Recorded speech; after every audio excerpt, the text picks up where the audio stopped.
O ministro interino da Saúde, Eduardo Pazuello, disse nesta quinta-feira que a nova vacina russa contra a Covid-19 ainda é muito incipiente e rasa, mas não descartou a possível utilização dela no futuro. Pazuello reforçou que a parceria com a Universidade de Oxford ainda se mostra a melhor opção para o Brasil. O ministro contou que se reuniu na quarta-feira por videoconferência com o governador do Paraná, Ratinho Júnior, representantes da Anvisa, da empresa russa que desenvolve a vacina e da Embaixada da Rússia no Brasil. O governo federal deve ter reunião nos próximos dias com os desenvolvedores da droga para traçar as diretrizes da testagem. Ainda sobre a pandemia de coronavírus no país, o presidente Jair Bolsonaro voltou a falar sobre o uso da hidroxicloroquina no tratamento da doença e disse ser a prova viva da eficácia do remédio. Vamos assistir a um trecho. Temos dois problemas pela frente: o vírus e o desemprego. E ambos devem ser tratados com a devida responsabilidade. Nessa esteira, o governo rolou dívidas, adiantou recursos, compensou perdas de ICMS e de ISS para estados e municípios. Combatemos o desemprego lá atrás. Obras são importantes, sabemos, a vida não tem preço, mas o desemprego leva à depressão e leva também à doença e à morte. Destinamos também a esse estado maravilhoso aqui, mesmo sem comprovação científica, mais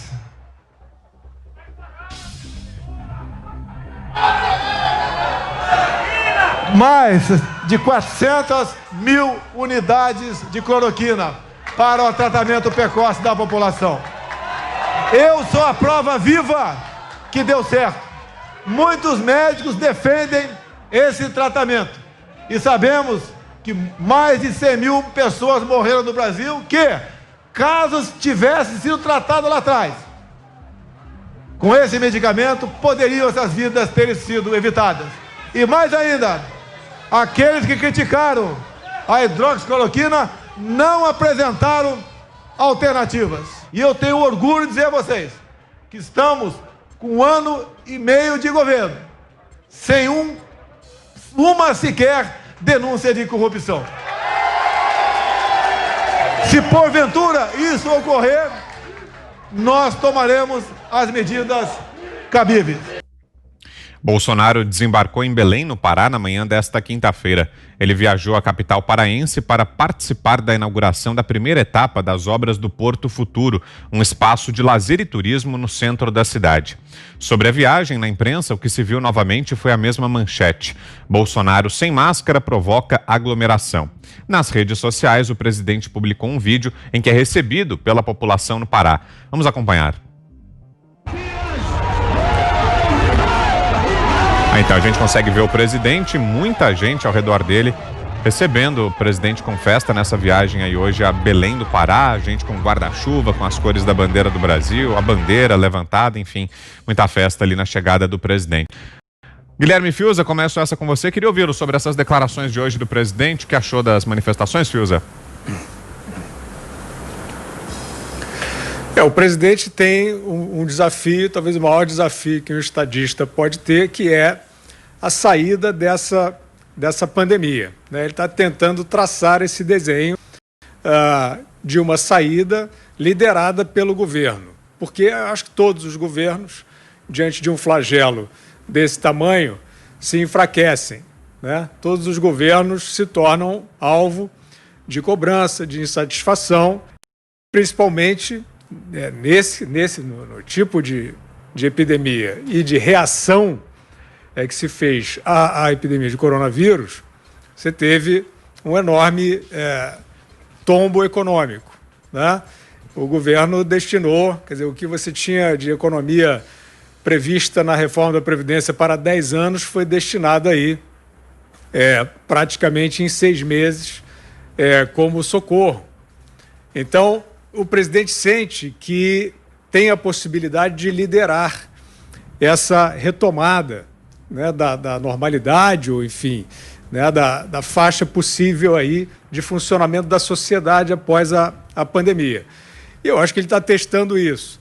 Evidentemente que o caso do remédio foi politizado, né? Eu acho que a cloroquina não estaria, nem mereceria estar nas manchetes políticas como tem estado, né? É muito simples o enunciado do que se passa em torno da cloroquina. Ela divide a comunidade científica, a comunidade médica, e existe indicações fortes de que ela, nos primeiros sintomas, ajuda a recuperação. Isso vai ficar demonstrado depois. A resistência a essa hipótese, a critério do médico, e a transformação disso num tabu foi por parte de quem quis politizar o assunto. Então passaram a tratar a cloroquina como uma experiência, como é que a gente vai dizer, de curandeirismo. A cloroquina como uma droga inócua usada politicamente. Isso não é verdade.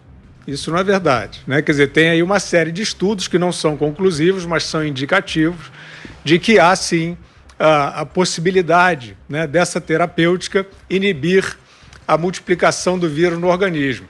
Então, o papo deveria terminar aí, mas não terminou, porque, tragicamente, a gente acompanha aí todos esses, inclusive, que pretendem dizer o que é fake news, né? Pretendem ser os checadores supremos da verdade, declarando a todo momento, desclassificando, inclusive, informações e postagens que citam a cloroquina. Isso é o crime, né? Isso é a politização, isso é o obscurantismo, né? É uma droga que é cogitada por boa parte da comunidade médica, ponto, fica a critério de cada um. Então, agora, o presidente protagonizou essa questão no Brasil, o Trump protagonizou nos Estados Unidos, e ele acho que continua afirmando porque na linha dele, uma das possibilidades que ele tem como governante de agir em favor da população afetada pela doença, né? O outro ponto é esse ponto de como a sociedade pode ou não funcionar, que é o outro tabu que precisa cair, né? Quer dizer, o tipo de recurso ao isolamento total, que se chamou isolamento horizontal, já está demonstrado que não era uma salvação. A experiência sueca, Vitor, ela é muito eloquente e a gente tem que repetir, porque não é uma miragem, não é uma ficção, nem é uma teimosia em relação ao modelo imaginário. Um país que não fez o lockdown, um país que circulou, que também sofreu, né, com a pandemia, mas que não teve uma mortandade, né? Assim, se essa premissa estivesse correta do lockdown, a Suécia teria tido um quadro de uma mortandade sem limites, absolutamente fora, diferente do que aconteceu nos outros países. Ao contrário, em relação ao Reino Unido, por exemplo, que é um exemplo próximo e de lockdown severo, a Suécia teve menos mortes por milhão do que o Reino Unido. Então, eu acho que o presidente está afirmando que são, na opinião dele, as diretrizes para a gente dar o passo adiante da pandemia.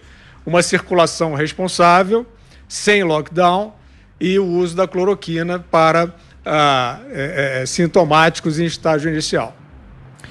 Zé Maria. Sobre a viagem do presidente, eu acho muito interessante essa nova postura dele. O ministro Fábio Faria disse a deputados e líderes no Congresso Nacional de que trata-se mesmo de um novo presidente da República que saiu daquele cercadinho, daquelas brigas ali com líderes no Congresso, presidentes do Congresso Nacional e Supremo Tribunal Federal, e vai às ruas. E as pesquisas e gráficos que estão no Palácio do Planalto mostram uma grande virada política no governo. Primeiro, a popularidade do presidente Jair Bolsonaro, que ultrapassa a popularidade do ex-presidente Lula em vários setores que eram antes bolsões do PT. Por outro lado, há também a possibilidade de aumento de popularidade no Norte e Nordeste, até ali alguma queda, ainda que menor, no Sul e Sudeste. Isso está sendo avaliado. O incrível também é que uma pesquisa que eu tive acesso, de um deputado, uma pesquisa particular, mostrou dois pontos surpreendentes. O primeiro é o seguinte, que além da popularidade do presidente, explode a confiança, a confiabilidade do ministro da Economia, Paulo Guedes. Isso ali, interpretado ali na pesquisa, é de que há um apoio e confiança no governo e são pessoas que não querem apoiar o presidente Jair Bolsonaro, mas admitem que o governo está funcionando e que está bem. Por outro lado, o Mandetta subiu muito. O Mandetta já passou o Sérgio Moro em várias regiões. Então, essas pesquisas mostram ali uma mudança. É evidente que está muito cedo ainda. As eleições vão acontecer em 2022 e até lá há muito assunto a ser falado. Mas nós estamos aqui falando do momento. Então, essas viagens do presidente são importantes e é visível o apoio que ele recebe ali quando ele passa nas ruas. Este é o teste. Ninguém mente nisso. Não há como mentir. Ninguém vai às ruas porque alguém obrigou. Ali não tem ninguém pagando pão, pagando sanduíche, não tem nada. As pessoas são espontâneas.